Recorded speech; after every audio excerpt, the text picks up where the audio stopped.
Hello, Miami. This is 305 Sports Now, your home podcast and channel for all things Miami sports related. I am Will, and yesterday the Canes win, and today the Dolphins win. All right, it's the first win in the career of Miami Dolphins head coach Mike McDaniels. All right, so it was a good win. Right, the Miami Dolphins defeat their arch nemesis, division rival, the New England Patriots, 20-7. And I will be going over pretty much the statistics, and then I'll be going over some takeaways of the game, both negatives and positives, as I did yesterday with the Miami Hurricanes in general. By the way, thank you so much for the support.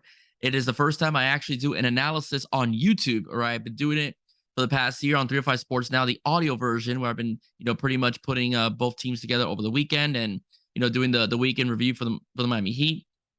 But it's first time I actually do a video version, so thank you very much. All right, so let's start first things first. The man of the show is Tua Tagovailoa.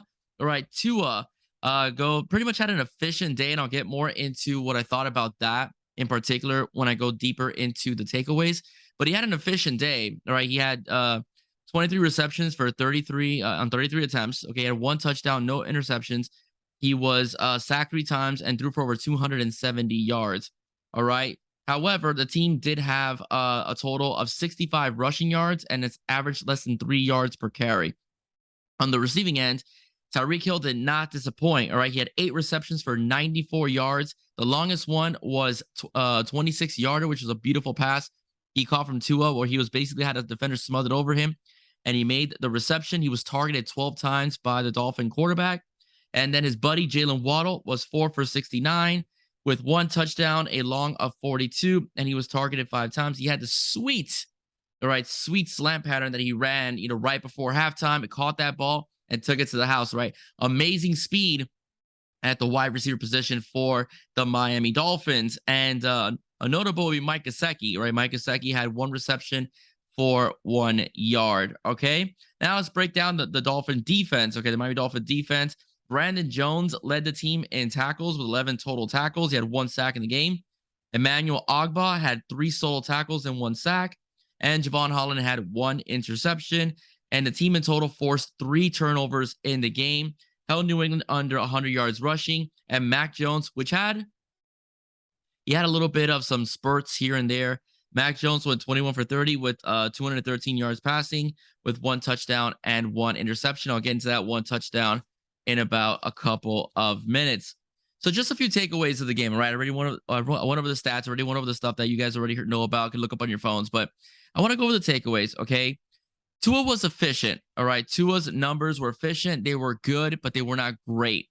Tua was good. He was not great. The main reason why they invested so much into the offense in the offseason was to make Tua great, to give him every single weapon needed for him to have a successful career and be the franchise quarterback moving forward of the Miami Dolphins, right? Mike McDaniel does believe, all right, in Tua, so he's urged, pretty much the front office to invest they have, okay? They pretty much gave Tyreek Hill a very lucrative contract.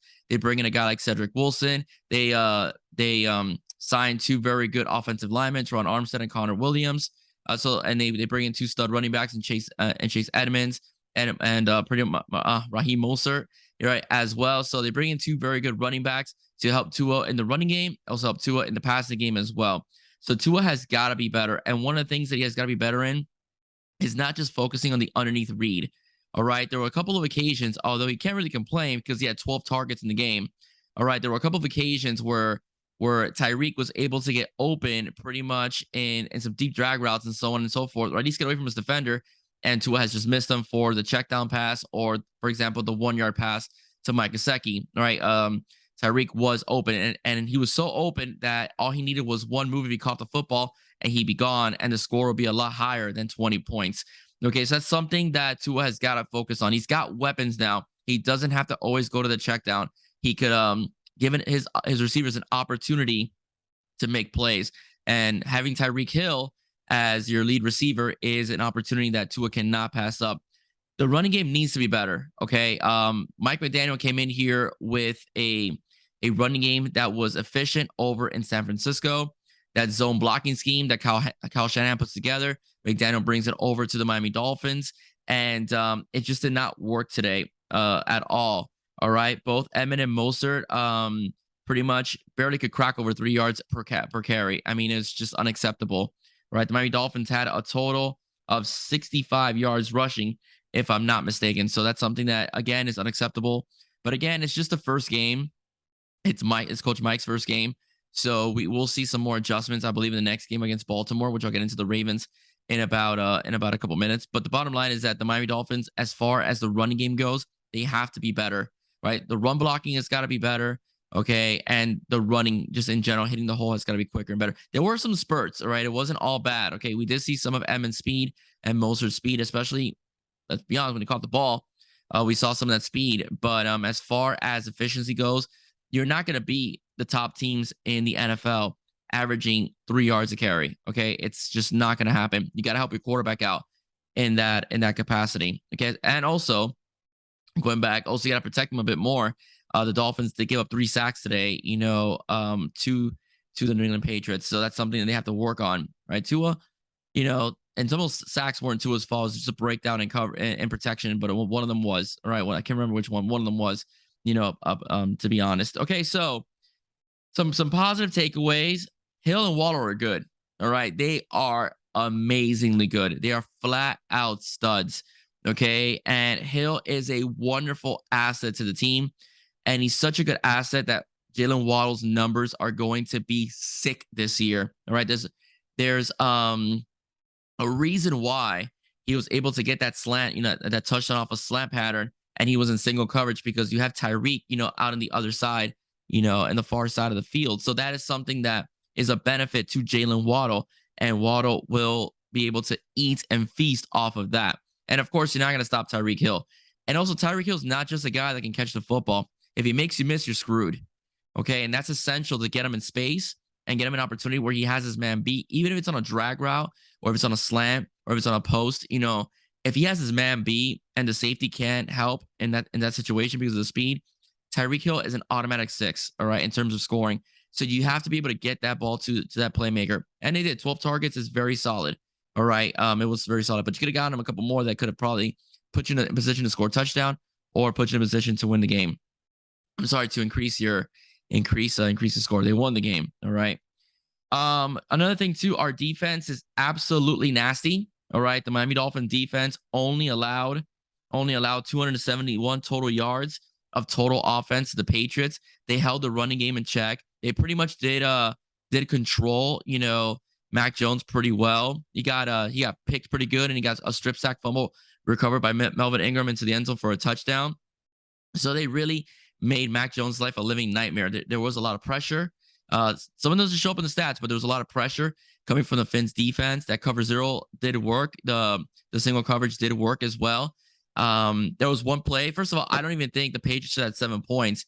I do believe that Devontae Parker was not interfered with in the end zone, which led to a pass interference, which led to Mac Jones' only lone touchdown pass. All right. So I do believe that, the defense is just sick. All right. With Phillips, Agba, Baker, Holland,